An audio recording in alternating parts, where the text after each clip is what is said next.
Okay, good morning, everybody. Thanks for coming, and I appreciate that because I think in the end, this is going to require help from the community to hopefully resolve this case.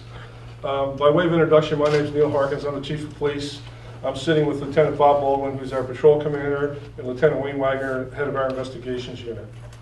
A couple of purposes today to do this. Number one, community awareness. Obviously, we want the community to be aware that this happened, and we're asking, of course, or appealing to the community to help us out with this case. We think that it's important that we identify this individual as quickly as possible and remove her from the community.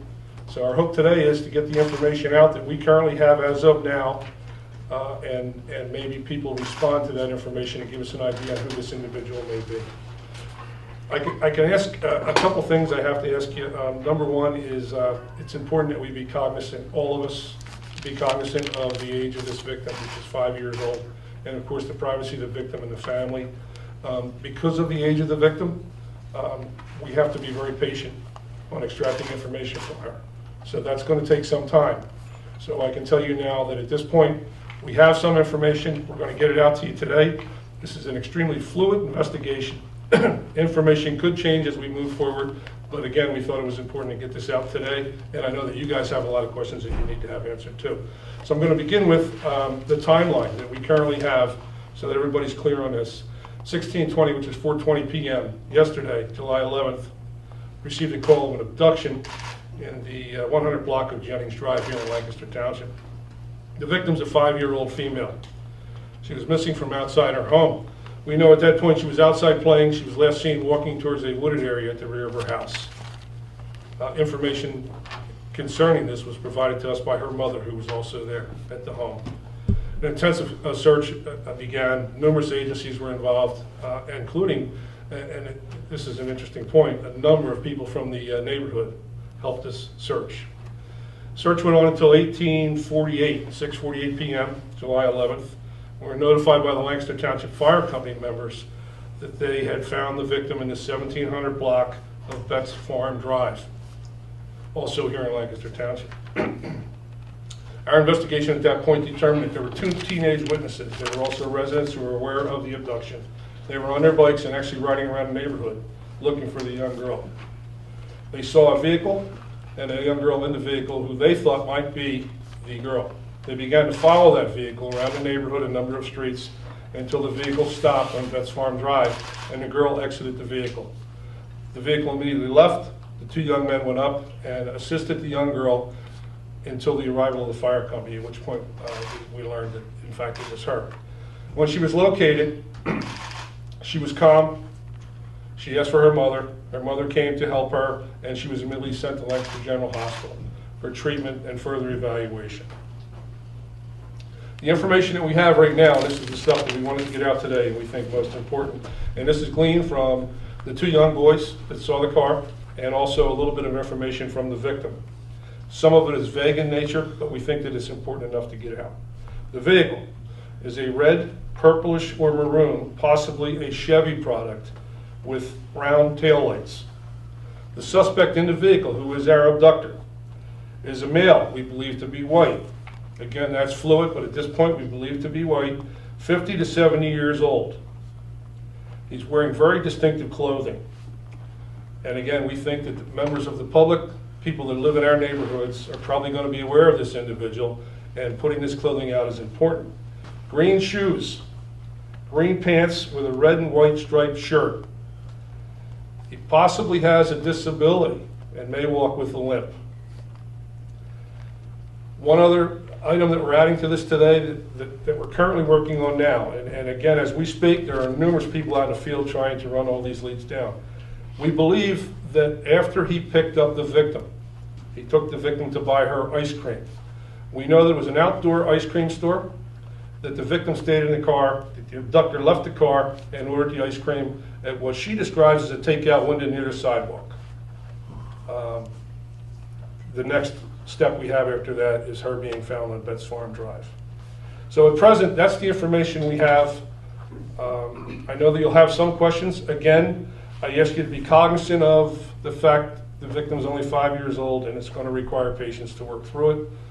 I assure you that as we get more information, We're going to make it available publicly because we think it's important that the public be aware that this happened and that they have to be aware of where their children are until we remove this subject from the community. So with that, I'll take any questions. Yes, sir. Are there any video cameras? I know you guys were looking into possibly finding some, maybe some residents had them out. We are doing a door-to-door canvass of all the homes and businesses, and we're going to review the cameras also within the City Safety Coalition. How did he get the girl in the car? Did he stop the car, open the door? What happened that she... We're not sure on that part yet. We don't know how she got in at this point. That's not clear to us, and I don't want to say at this point, but it's not clear to us. You don't know if he grabbed her or if she went in willingly? We don't know at this point. Okay. How did the teen boys notify the fire company that they were? They walked up the street with the little girl until they saw a fireman and notified the fireman. That's what I have, correct? Yes. What did he say or do during that? They were gone for a couple hours. Other than the ice cream, is there anything else you know about what he said to her? Did he touch her? Did he harm her in any way? They are the issues that are going to require patience on our part and everyone else's until we determine what happened. It's not clear. She got tired last night, obviously. And that information, as of now, we're not sure, so for us to say that at this point would be speculation. I will tell you this, that there are indications of assault. So other than that, that's all I can tell you. I'm not sure what type of assault it will be, but there are indications that an assault did occur. Now, she was medically examined. Stuff will be sent, evidence will be sent to a lab, and it's going to take us a little bit of time, again, to put that together and additionally interview her again.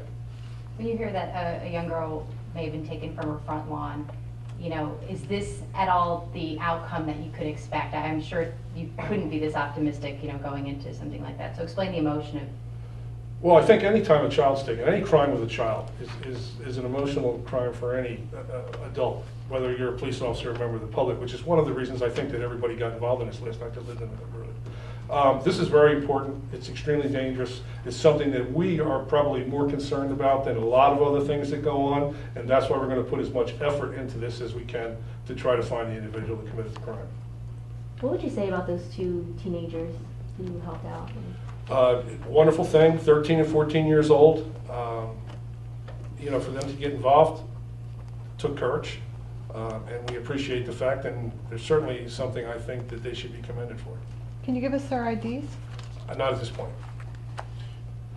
The fact that he sort of seemed to stay right in the immediate area, you know, that seemed a little out of the norm when you think about child abductors. What does that tell you?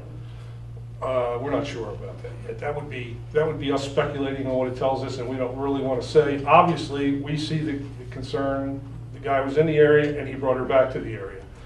Does that mean he's a local person? We don't know. That's something that we're currently looking at, and we're hoping to get more information on, of course. Have you been able to locate that ice cream shop? They're trying to do that now as we speak, trying to find the ice cream store. And again, one of the reasons we're doing this today is that we're hoping that somebody in one of those ice cream stores noticed the car, noticed a girl sitting in a car, maybe even noticed a guy walking up to the ice cream stand. Our theory, and this is speculation, our theory is that that ice cream stand probably is not far from where the incident took place or where she was taken from or dropped off. Other than that, though, you don't know what else happened in the 2 hours. Did he take her to a house? Did he take her inside anywhere?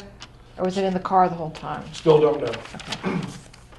Where on Betts Farm did she get out of the car? Now, you said it was in a 1700 block, but all of Betts Farm is a 1700 block. Was it closer to St. Philip's or Deep Hollow? Or I know down the house towards number. Do you know it was Graythorn? closer to St. Philip's? I don't recall. I can tell you it was in the area 1706. 1706. So that's Yes. pretty close to St. Philip's. then. Yeah, it's pretty close to St. Philip's. Can you just pronounce the last name of the victim, so we all have it correct? I can't. Oh, you can't? No. Okay. I have to, we're required to protect the identity of a young child. Okay, Now, I I know think most of us that had in it. some cases, the media has already released her name, her age, and even her photo, which is fine, but I can't do that Sure, okay. at this point. You guys already have that.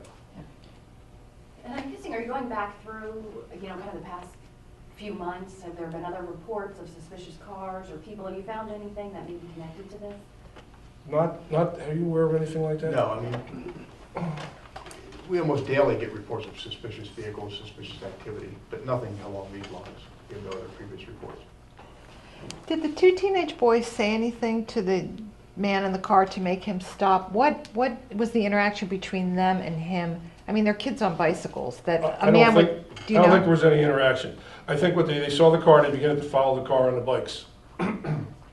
You know, if he saw them or not, that would be a matter of speculation. He continued to drive, they followed him, he eventually stopped, let the girl out of the car, That's, okay, that's all you know. and he left. They drove up on the bikes and helped the girl.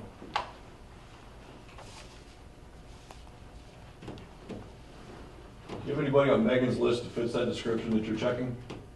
We are actively going after the Megan's list now as we speak. In terms of fitting the description, vehicles and stuff, that's still stuff we're working on.